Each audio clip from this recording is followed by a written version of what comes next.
Comme chaque année, la Cour a publié son rapport sur l'application des lois de financement de la sécurité sociale. Alors pourquoi est-ce que c'est important ?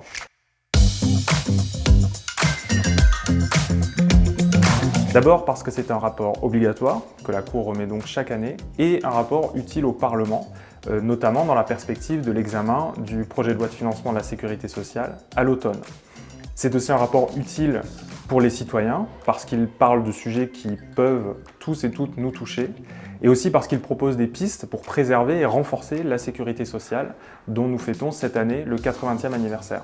Le rapport fait d'abord le point sur l'état des finances de la sécurité sociale. En 2024, le déficit s'est à nouveau creusé pour atteindre un peu plus de 15 milliards d'euros.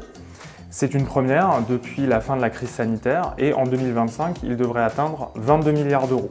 En 2 ans, le déficit aura doublé et la Cour examine les causes de cette dégradation inédite qui vient principalement de l'assurance maladie. Ensuite, le rapport fait le point sur un certain nombre de dépenses qui touchent ces déficits.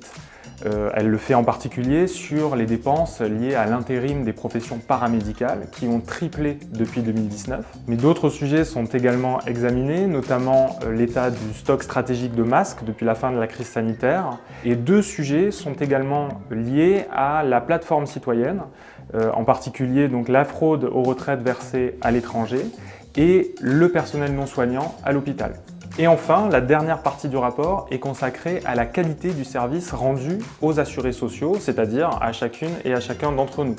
Vous trouverez notamment un chapitre sur le bilan de la branche autonomie, créée il y a 5 ans pour prendre en charge les personnes en situation de handicap et les personnes âgées dépendantes.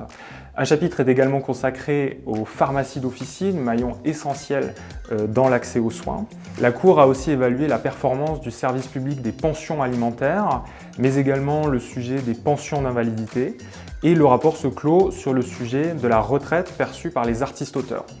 Donc pour consulter ce rapport, rendez-vous sur le site internet de la Cour où vous trouverez également des synthèses de chacun de ces chapitres. Et vous pouvez également nous suivre sur les réseaux sociaux où certains thèmes en particulier vous seront expliqués.